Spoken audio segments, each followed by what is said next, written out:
Term insurance लेना हमारे financial planning का एक बहुत ही इंपॉर्टेंट पार्ट होता है।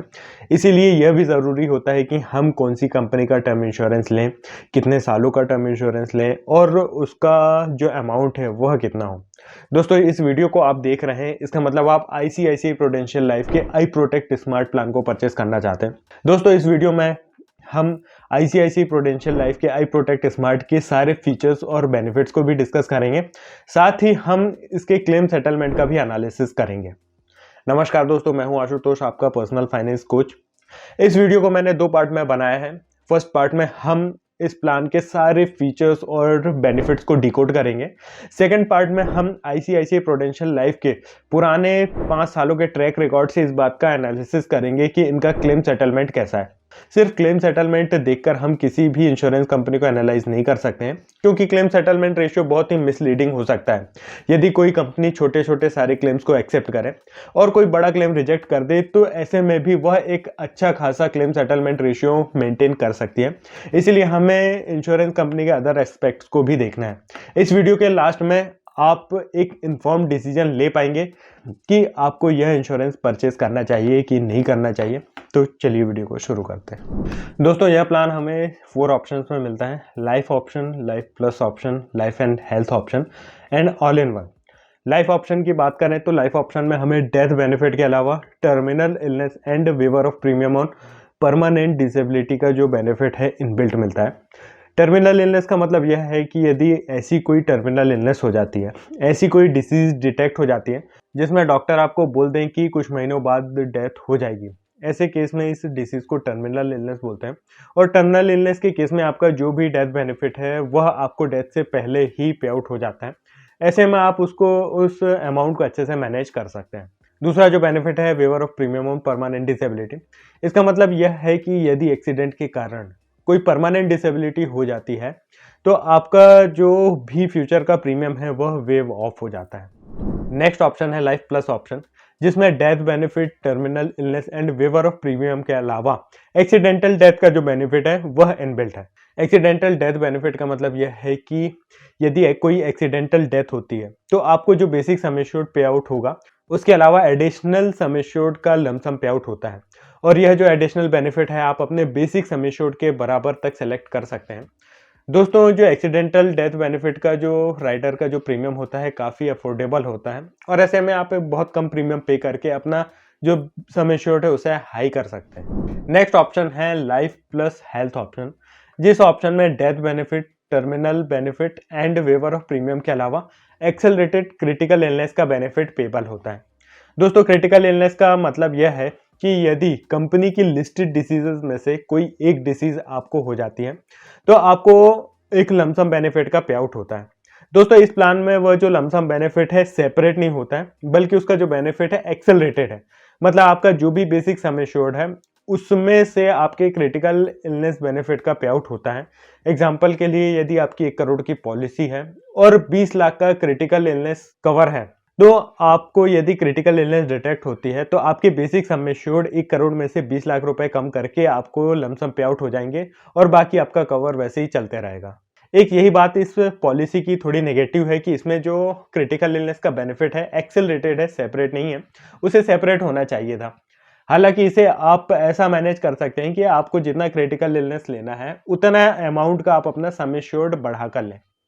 दोस्तों, इस प्लान में 34 क्रिटिकल इलनेसेस कवर हैं जो कि 5 पार्ट में हैं: cancer, heart and artery disease, major organ benefit, brain and nervous system benefit and others.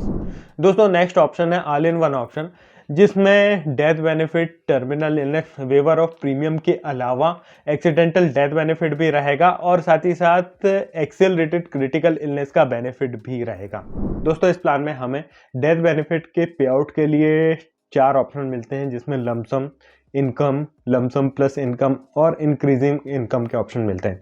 दोस्तों, किसी भी टर्म इंश्योरेंस के लिए यह एक बहुत ही इंपॉर्टेंट पार्ट होता है कि उसका पे आउट का क्या ऑप्शन होना चाहिए। यदि आपको लगता है कि आपके जो नॉमिनी है फाइनेंशियली अवेयर हैं, लिटरेट हैं और इतने बड़े अमाउंट को खुद से मैनेज कर सकते हैं, हैंडल कर सकते हैं, तो ऐसे टाइम पे आप लमसम बेनिफिट का ऑप्शन सेलेक्ट कर सकते हैं, जिसमें जो भी डेथ बेनिफिट का पे आउट है पूरा लमसम एक साथ उनको हो जाएगा।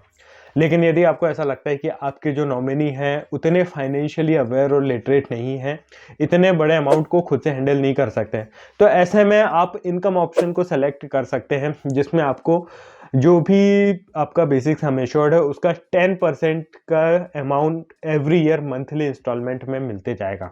इसके अलावा एक और ऑप्शन मिलता है लमसम प्लस इनकम, जिसमें कुछ अमाउंट आप लमसम के लिए सेलेक्ट कर सकते हैं और कुछ जो रिमेनिंग पार्ट है आपको मंथली इनकम के फॉर्म में मिल जाएगा। यदि आपको ऐसा लगता है कि आपके जो नॉमिनी है फाइनेंशियली अवेयर नहीं है, मैनेज नहीं कर सकते हैं, और साथ ही साथ कोई आपके ऊपर बड़ा लोन है, तो ऐसे में आप कुछ पार्ट को लमसम के लिए सेलेक्ट कर लें ताकि जो उनकी इमीडिएट लाइबिलिटीज़ हैं उस लमसम अमाउंट से कवर हो जाए और रिमेनिंग पार्ट उनको मंथली इनकम के ऑप्शन में मिले। चौथा ऑप्शन है इंक्रीजिंग इनकम का।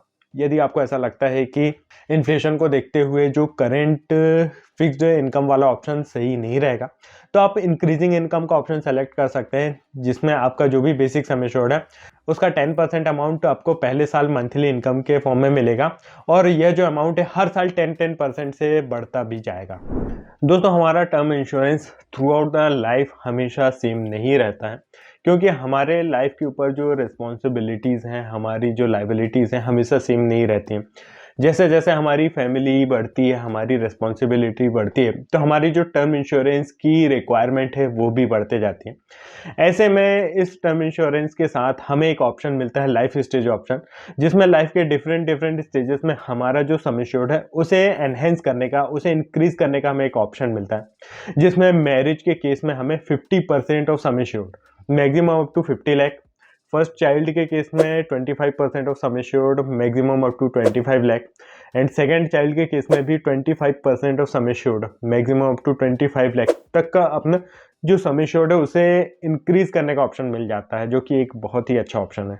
दोस्तों, एलिजिबिलिटी की बात करें तो इस प्लान में minimum entry age 18 years and maximum entry age 65 years है।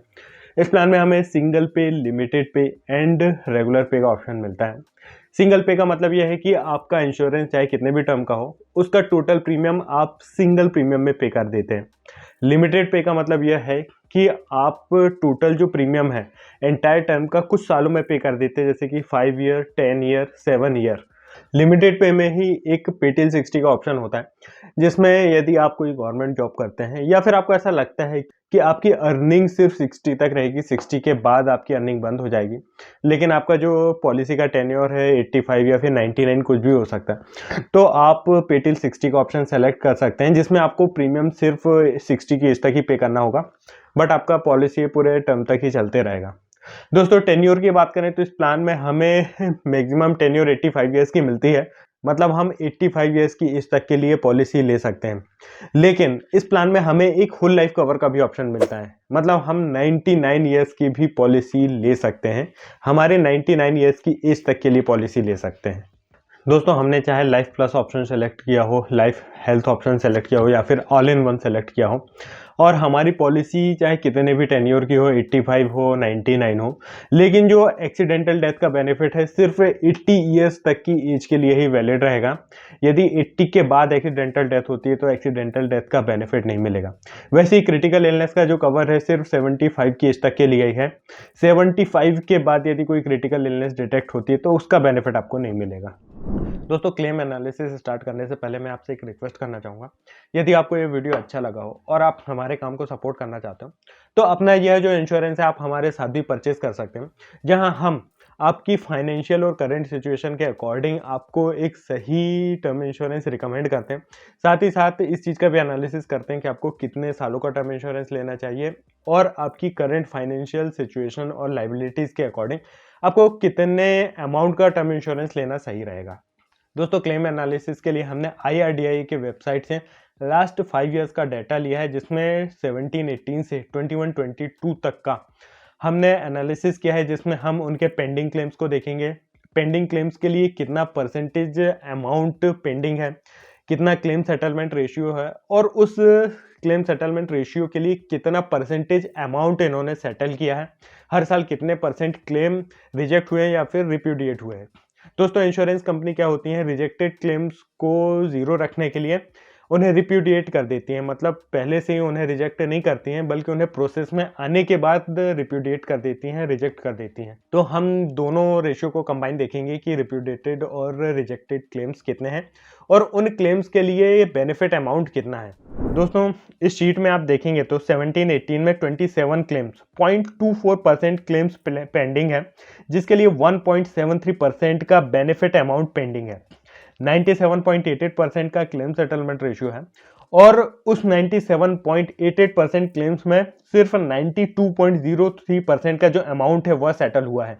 रिप्यूडेटेड क्लेम्स की बात करें तो 1.77% है, जिसके लिए 5.56% का जो अमाउंट है वह रिप्यूडेट हुआ है या फिर रिजेक्ट हुआ है। 18-19 में 0.19% क्लेम्स पेंडिंग है, जिसके लिए 1.72% का अमाउंट पेंडिंग है। 98.58% का क्लेम सेटलमेंट रेशियो तो है, लेकिन उसके लिए सिर्फ 92.47% का जो बेनिफिट अमाउंट है वह सेटल हुआ है। 1.18% का रिप्यूटेटेड क्लेम्स है और उसके लिए 5.77% का बेनिफिट अमाउंट रिजेक्ट हुआ है। 19-20 में 0.83% क्लेम्स पेंडिंग है, जिसके लिए 3.91% ऑलमोस्ट 4% का जो अमाउंट है वह पेंडिंग है। 97.84% का क्लेम सेटलमेंट रेशियो है, जिसके लिए 91.64% का बेनिफिट अमाउंट पेड हुआ है। 1.34% क्लेम्स रिप्यूडेटेड हैं और उनके लिए 4.43% का जो अमाउंट है वह रिजेक्ट हुआ है। 2021 में 0.11% क्लेम्स पेंडिंग है, जिसके लिए 0.46% का अमाउंट पेंडिंग है। 97.90% का क्लेम सेटलमेंट रेशियो है, जिसके लिए सिर्फ 89.20% का जो बेनिफिट है वह अमाउंट सेटल हुआ है। 1.95% का क्लेम रिप्यूडेट हुआ है, जिसके लिए 10.32% का जो बेनिफिट अमाउंट है वह रिजेक्ट हुआ है। 21-22 में 0.36% क्लेम्स पेंडिंग है, जिसके लिए 0.88% का बेनिफिट अमाउंट पेंडिंग है। 97.82% का क्लेम सेटलमेंट रेशियो है और बेनिफिट अमाउंट उसके लिए 95.49% है। रिप्यूटेटेड क्लेम्स 1.79% है और उसके लिए 3.60% का जो बेनिफिट अमाउंट है वह रिजेक्ट हुआ है।